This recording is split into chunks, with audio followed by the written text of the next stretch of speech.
Hello and welcome to Big Picture. I am Vishal Dahiya, and today we will talk about pharmaceutical marketing malpractices and how to deal with them. Now, a recent report by a public health group on pharmaceutical marketing practices has revealed widespread use of bribes and inducement by pharma companies to the doctors in order to increase the sale of their products. For doctors, the Medical Council of India has a code of ethics which bars them from accepting any gifts, cash, travel facilities or hospitality from pharma companies. However, for the pharmaceutical companies, there is a voluntary code known as Uniform Code of Pharmaceutical Marketing Practices, or UCPMP, which experts say is not a very effective mechanism to check the prevailing malpractices. So what is the best way to tackle this issue, and what all can be done on this aspect? For more on this, we're joined by a distinguished panel of guests. Let me first introduce the guests to you, beginning with Dr. Y.K. Gupta, President, AIIMS Bhopal, and he's also the Principal Advisor to the Government of India and the Department of Biotechnology. We also have with us Ms. Aditi Tandon, Special Correspondent, The Tribune, somebody who keeps a tab on the developments in the health sector. And we're also joined by Mr. B.K. Gupta. He's the Vice President, Northern Region of the Indian Drug Manufacturers Association, and is also the Managing Director of a private drug manufacturing company. We'll also be joined by the Joint Secretary of the Department of Pharmaceuticals later, but let me first begin the show. And let me begin with you, Aditi. Let's start the show by, taking a look at different laws or, guidances or rules, regulations which are there in place, both for doctors and pharmaceutical companies right now. Yeah, so when you introduced your show, you were right in saying that, first of all, let's look at the doctors themselves. Because if the doctors were not to accept inducements, there would be no necessity of this debate at all. So the Medical Council of India came up with these very important rules, the Code of Ethics for Doctors, and these were last updated in 2002. And these Code of Ethics are very comprehensive. And frankly, these are part of the law, because the Indian Medical Council Act of 1956 gives force to the regulations of Medical Council of India. Now, of course, we are in a transition stage, and we should not forget that the National Medical Commission Bill has superseded the Indian Medical Council Bill. So there's a bit of a gap in that area. But if we look at the past law, the Medical Council of India Code of Ethics are a legally enforceable group of laws. And these are basically ethical rules that every doctor is expected to follow. What do these rules do? These define the perfect doctor. And the first thing that they say is that a doctor is supposed to be a noble person, and he is only to advance his medical field and have the service of the patient topmost in his mind, and that financial considerations, inducements of any sort have to be a very subordinate consideration. Then these Code of Ethics also go on to explain what the unethical practices are. So they clearly say that a doctor will not accept any kind of commission. Frankly, this whole practice of medical representatives being hired by pharma companies to push and to encourage their products in sales is frankly not very legal. Only if the law were to be enforced. Now, it's a debatable issue that the Medical Council of India, whether it was ever in a position to enforce any kind of ethics or codes on its own members, because the Parliamentary Standing Committee on Health, which looked at the functioning of MCI and recommended that this body is, cannot be repaired anymore. It is so corrupt that it needs to be replaced. It cannot be corrected. And that was the Parliamentary Standing Committee report which paved the way for the National Medical Commission. That is the part of doctors. Now, you very correctly mentioned the voluntary code for the pharma companies. Yes. See, the pharma companies have long been resisting any kind of regulation. And the government has also played along, because India is the pharmacy hub of the whole world. We are not only producing pharmaceutical products for ourselves, we are also exporting a lot of pharmaceutical products. In fact, majority of the HIV drugs, the antiretrovirals, are provided by India, and Africa depends a lot on us. So keeping all those considerations in mind, the government allowed the pharma companies to self-regulate. You've already said that's not working, and that's the reason Saathi has come out with a report. Now, the last serious attempt that was made to actually have a legally binding force or an order was in 2017. At that time, the Essential Commodities Control of Unethical Practices in Marketing of Drugs order was formulated by the Ministry of Chemicals and Fertilizers. And it was awaiting the nod of the Law Ministry in 2017. What did these orders say? They very clearly said that any pharmaceutical firm that tries to bribe a doctor by giving him any kind of financial cover or gifts or hampers to cover his travel or even to cover his, entertainment expenditure, they will all be liable to very serious punishments. And the maximum punishment that was prescribed was that if a pharma company is giving inducement for 1 lakh rupees, then that particular company will invite a 1-year ban on its top selling brand. And top selling brand was to be calculated for the past 12 months. And that company would be allowed to contest this ban only if it pays 10 crore in penalty. So structures were to be put in place. Again, the pharma companies exerted pressure and this is in a limbo. So that's where we stand. Okay. So as of now, there is this voluntary code for pharmaceutical companies, UCPNP, and for the doctors, it is a code of ethics which is there. And these are the rules and regulations when we talk about this particular situation. So let's now hear views from both sides. And we have Dr. Y.K. Gupta and Mr. B.K. Gupta as well from the pharmaceutical company side, Indian Drug Manufacturers Association. Let's begin with you, Mr. Gupta, since the recent study again points out something which has been pointed out earlier by other public health groups as well. That is the focus given by the pharmaceutical companies very much on the medical representatives, the MRs, on their, not the technical aspect, but on their marketing aspect. Actually, we have to send the medical representative to educate the doctor for the new development so that is in the benefit of the patient only. It has never been our intention to bribe the doctor. We are living in a society where in every sphere of life you will find some black sheep. You cannot generalize the industry that everybody is doing that. So doctors may be there, industry people may be there. There are big and small companies. So we cannot generalize that issue. There may be black sheep, 1 or 2%, even that is a very big percentage.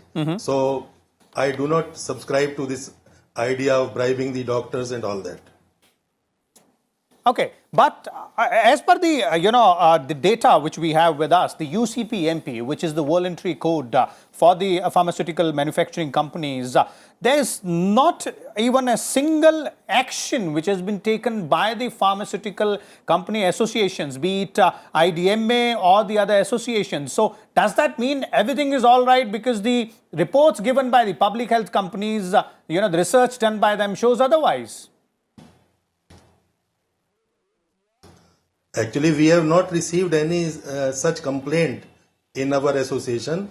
If that was the case, we would have taken action against that. Okay, but how do you see? Is that voluntary code enough? We have not received any such complaint. Is that voluntary code enough, Mr. Gupta? Individual company. Yeah, I think it is enough. It is enough for us. Okay. And that madam rightly pointed out, we have such an industry which is promoting the Indian brand in the international market, and today in USA, in India, more than 600 units are FDA USA and 600 units are EU registered. How these companies can go to that level of bribing the doctors? Okay. Dr. Gupta, from the other side of this particular story, although Mr. Gupta says that his association, that is IDMA, has not received any complaint, but there are, data available in response to an RTI query which were filed by the activists that there were at least more than a dozen complaints which ministries have received and they had forwarded to the concerned associations. But let's come to the doctors' side of it. There is a code of ethics which is in place as far as MCI is concerned. And if at all there is any bribe or inducement from the pharmaceutical companies or their representatives, the doctors are required not to respond to that. See, this is a bit a complex issue, I would say. And to exaggerate it and say that every doctor in India is being bribed and taking undue advantage is absolutely not correct and should not be propagated. I agree with my industry partner, whatever who I do not know, but there are certainly black sheeps in the country, as well as in medical profession, as well as in industry, who do this practice which is bad. Nobody can say that this is a good practice. This is illegal, this is unethical, must not be done. And if it is found, then there should be appropriate discouragement, punishment, or whatever things you do. There are two important things here, I would say. One is the continued medical education of the new product, new devices, new medicine through medical representative, which is often not complete, not accurate. But in absence of there is any mechanism, that is perhaps one thing which the medical representatives go on to penetrate. Therefore, Medical Council of India very rightly said that every doctor has to attend continued medical education, have a credit earned, and that's why people are attending these credits. So, I would say the situation of 20 years old was not 10 years and is not now. Earlier it was more, now it is much, much less. Maybe not in major or maybe reputed or self-conscious doctors, but it also happens in hospitals, corporate hospitals, big hospitals, where there is not incentive, not bribes, but you can say different type of advantages with the corporate hospitals or any other hospitals they take. Therefore, there has to be multiple things: self-regulation, ethics, training in ethics right from the beginning, and the regulation for the hospital, regulation for the hospitals, and regulation for the doctors, and also the pharmacists. And that is why you might have seen the Government of India has done the trade margin rationalization when there is no much margin of the drug, and all these things will be much less. The worst thing in this scenario is, forget about the money bribe, but the wrong knowledge, wrong prescribing by the doctor under influence of such representative. If at all that happens, that means doctors may prescribe something which is not required. That may be the reason of antimicrobial resistance. When the high-end resistance because of the cost factor people are prescribing without any knowledge but under influence of some interest, that is a much more dangerous trend. So, I would agree with you partly that this is certainly wrong practice. If anybody is doing, must be dealt with the law of the land.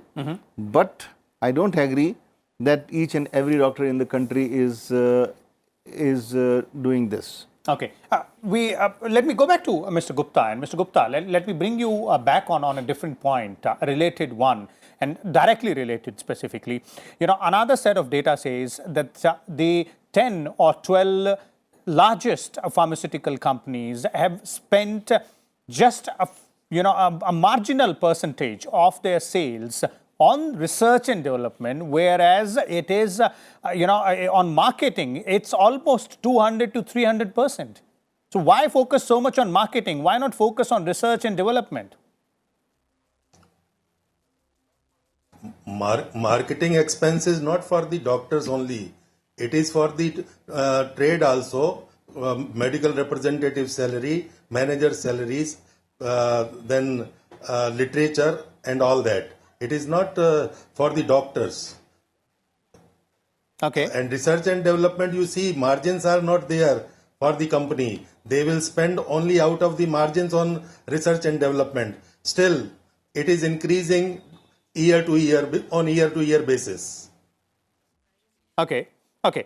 We are also joined by Mr. Navdeep Rinwa, the Joint Secretary of the Department of Pharmaceuticals of the Government of India. Mr. Rinwa, welcome to the show. And one important question at this stage here is that is the self-regulation by the pharmaceutical industry, which was expected in the form of the UCPMP, enough? Or is the government planning now to bring in some sort of code with penalties maybe for the pharmaceutical companies as well?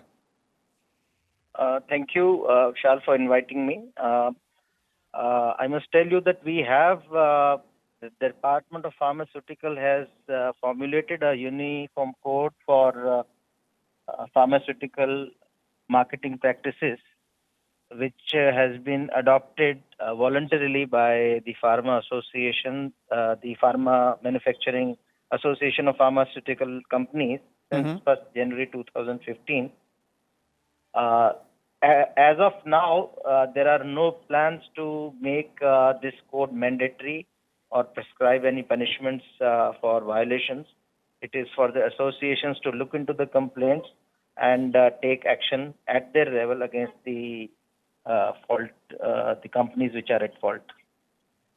Okay, but the critics say, and some of the experts also say, that this voluntary code is not making much of a difference because the reports which are coming in from public health groups point out to rampant use of bribe or inducement by the pharmaceutical companies in marketing their products. Obviously, not all of them, and obviously not to all the doctors. Yeah, even the department sometimes receives such complaints. So we forward these complaints to the concerned association to which the company against which the complaint has been made.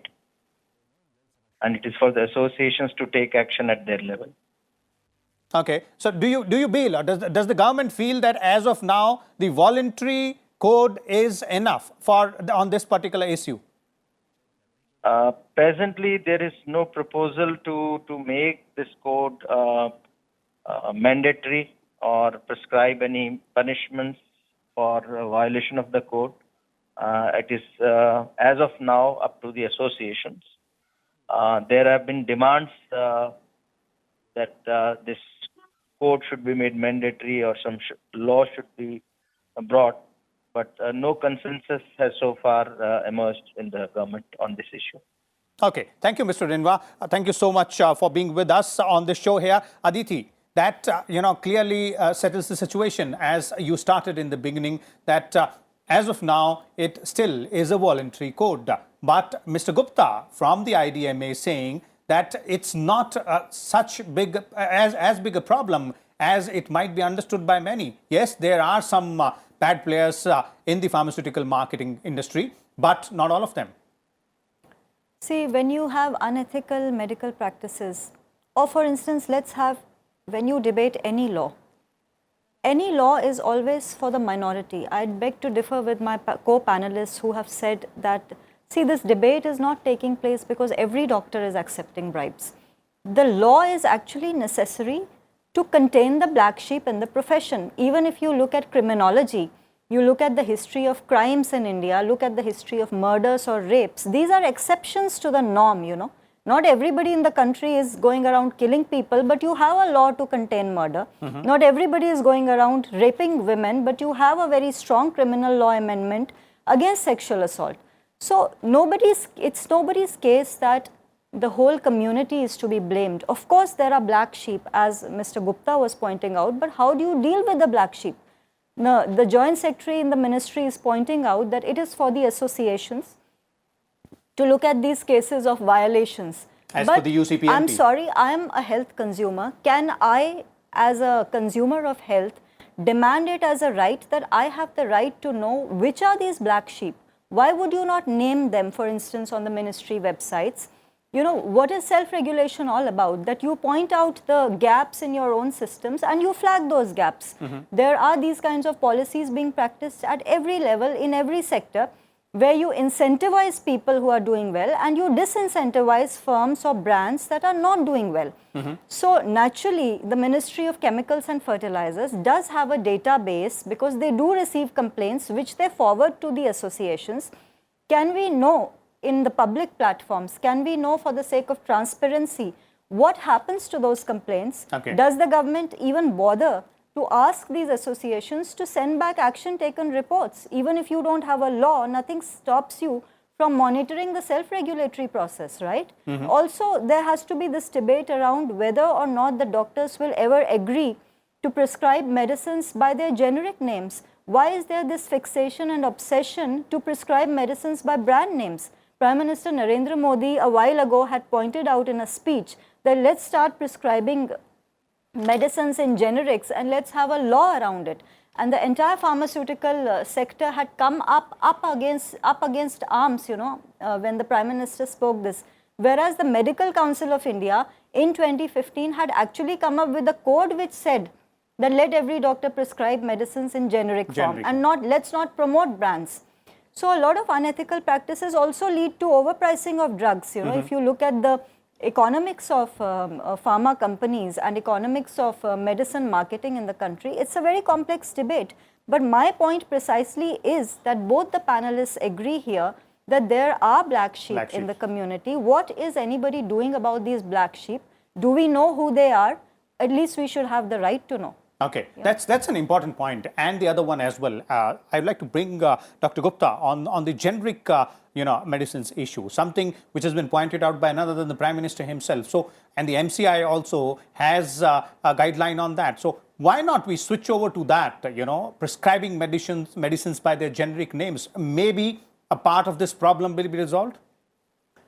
I will start the story when I was doing MD pharmacology in late 1970s, and since then we have been emphasizing on prescribing generics. Generics. 40 years have passed, and incidentally we are proud of our Prime Minister now, who has so emphatically put this pressure on entire country's health system, including doctor, pharmacists, and that prescribe generics. It has a tremendous advantage in terms of the economy, in terms of a rational prescribing, in terms of a cut down on unnecessary use of drugs, because there are lots of fixed dose combinations which are not required, and so on and so forth. And cut down on unethical practices by both sides as well. When you say irrational practices, means that. However, the major limitation of generic acceptability in public in India today is the confidence in quality. I have been preaching that the costlier drug, the branded drug, not necessarily mean that they are the best. Generic drug, cheaper drug does not mean they are bad, but the perception is there.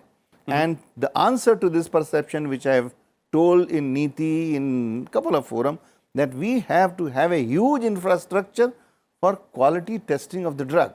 If I as a consumer feel that this drug is not working, I should not jump on the conclusion that this drug is not working because this is generic. This can be because of the diagnosis can be wrong, the patient compliance can be faulty, the bug may be different, or the patient may not be taking it, or maybe a number of things. Lastly, and maybe sometimes it is common, that the drug is of no quality. Okay. Unless you put this, you should not blame generic. Same is the case when you say bribing a doctor. Unless you prove, you cannot say, generalize that the doctors are all taking bribe. You cannot generalize that each industry is unethical. There are industries which are absolutely ethical. But no one is generalizing. Yeah. We're all talking about the black sheep here. Black sheep is in all community for all crime.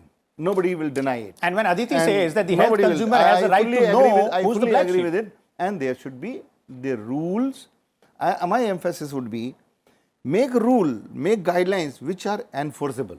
Okay. Which are enforceable. Otherwise, you make rule and no enforcement, it dilutes. Okay. Dr. Gupta just said that you prove a doctor has taken bribe and then you speak about that doctor. But who's going to prove? Because the associations are self-regulating. Doctors have to regulate themselves. That's where we're talking about the guidelines and then the rules there as well. Let me bring in, we're running short of time, but let me bring in Mr. B.K. Gupta here, because these are two important points, Mr. Gupta, one aspect is the use of generic names in prescriptions given by doctors. One is if the industry is not in this favor, why? And second is, as Aditi put it on record, that the health consumer has a right to know who are the black sheeps.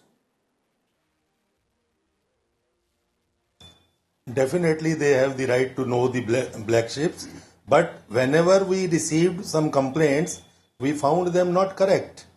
So how we can just say that they are the black sheeps when there was no fault of them? Secondly, generics. My view is that industry has all the right to promote its brand. And when we are appointing representatives, they are to promote brands. If it is generic, the entire thing will go to the chemist. Chemist himself will prescribe medicines. There will be no need of doctor. Then there is problem of dumping of cheap generics, which are not quality products. Okay. Okay. Dr. Gupta, your final comment on that, the generic aspect. This is not a so easy thing which can be concluded in a half an hour panel discussion, but I agree with Mr. Gupta from industry. Unless we have 100% confidence in our quality assurance system in the country in generics, it will be very difficult to implement. And Okay. that's why the industry is also very ready that you assure that every generic has the same standard. They will not be averse of this. Okay. So generic is important. Equally important is what the government is very actively pursuing is the assuring quality of the products. Okay, so there it is. As our panelists have pointed out, it is a very complex issue and an ongoing debate as well. But as our panelists are pointing out, we will have to build on our capacities in terms of quality assurance and guidelines and rules as well. Whether or not self-regulation will work is for those services, those service providers as well to try and decide as to how to self-regulate themselves. But the most important aspect is for everyone involved to adhere to the code of ethics in services. We'll come back again tomorrow with a different topic, different set of guests. Till then, keep watching Rajya Sabha Television.